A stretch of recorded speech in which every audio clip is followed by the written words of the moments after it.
Hello YouTube, this is Flexing154 bringing you my Fabled Tengu deck, with the spell and trap cards and possibly an extra deck. I explained a lot through the monsters, so that's why I had to do a second part. So hopefully you guys enjoy this part as well. It's the first part. I played two Mystical Space Typhoons, staples as usual. One Pot of Avarice, one Monster Reborn, one Dark Hole. See if it actually fits in there.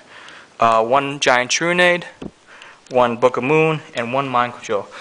These are pretty much staples in every deck nowadays, so don't be surprised if you see them. You play one Pot of Avarice because, you don't want to really...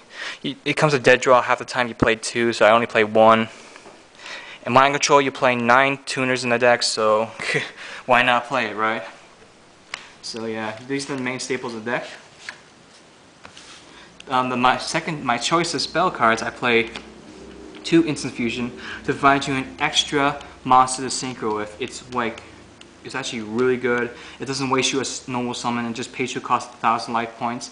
But in the end, it'd be worth it, especially if you got Fabled Cerebral and Fabled Cerebral and Fabled Chawa to do this instant synchroing. So it's definitely worth it. On the trap lineup, you play Solemn Judgment and the 2 Solemn Warnings, obviously. This deck actually needs Solemn Warnings, so sorry to you guys don't have it. But this deck needs it because there's a lot of cards out there that this deck needs to try to shut down. And just try and make them dim down to their level, so yeah, it's the only card you can really play. Then you play one Mirror Force and one Torrential. I went back to playing Torrential because I hate being first turned 6 Samurais, Kageki and such, or hate getting swarmed out of the field like crazy. So when I do everything else and then I can't do anything. So when I do all my stuff and then in my turn my opponent does something, okay, I'm just interrupted. So I started playing this instead. Mirror Force is extra protection really. And of course my favorite of all the spell trap cards is pretty much 2 Phoenix and Blast. Discard 1 card from your hand, pretty much bounce back any of your opponent's cards back to the top of the deck. That's one of the main reasons why it's in here, because you can bounce back Stardust Dragon, you can bounce back Colossal Fighter, you can bounce back spell and trap cards, bounce back the key tuners of their decks that they need. So pretty much it's in here just to provide an extra way to protect yourself.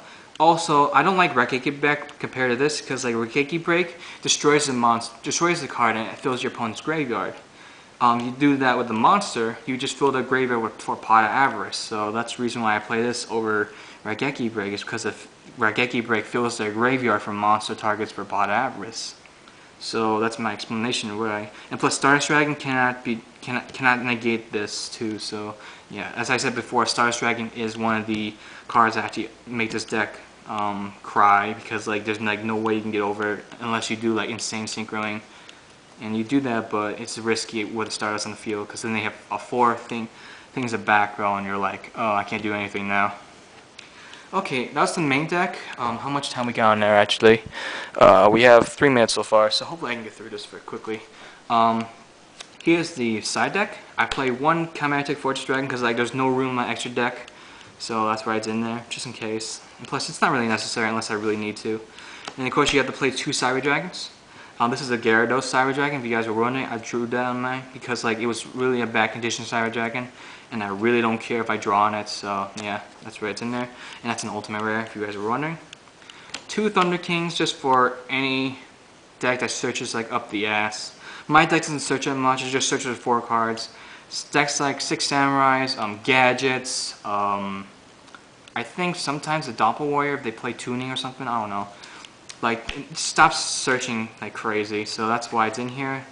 And plus stops synchro special summoning, so if your opponent does a lot of special summoning with synchros, okay, I attribute this to destroy your synchro, whoop-de-doo. It's 1900 beat as well. Of course you play 2 Kinetic Soldiers for the 6 Samurai and the Gemini Warrior hate. I might go down to 1 next time, because I didn't really like it. 2 Glider Tamings. I cite this nowadays because there's a slight chance you see Glider Beast, and I played 2 in my last local, and I played this as a brain control, and they were like, what? Because it says in the card here that you do not need to control one.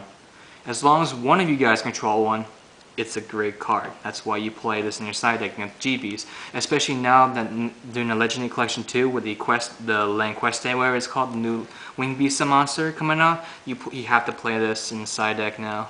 And I got mine cheap, so hopefully you guys will take my advice and get them cheap right away. And of course you play the two, oops, my main deck toppled over. You play 2 Lumicrata for the Doppel Warrior, hate those decks.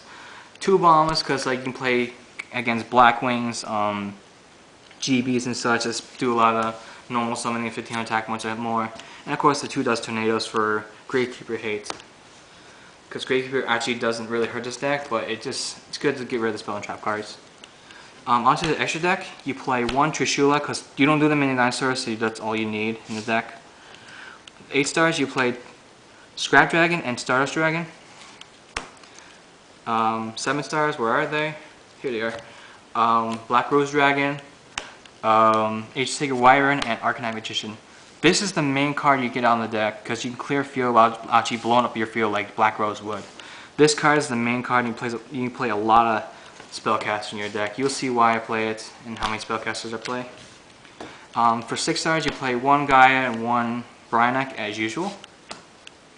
5 stars, you play 2 Radiants and 1 Catastor. Yes, I don't have Happy Librarian, but I'm not going to spend my money on it until after the ban list, because you don't know whether or not he's going to get hit or not. If he does get hit at 1, he may go down a little bit in price, like around 20 bucks to 30. He's around 40 bucks right now, so hopefully he'll keep going down once the ban list comes out. If he gets banned, then you pretty much waste your money just for that 1 card. That's why I want to wait for it.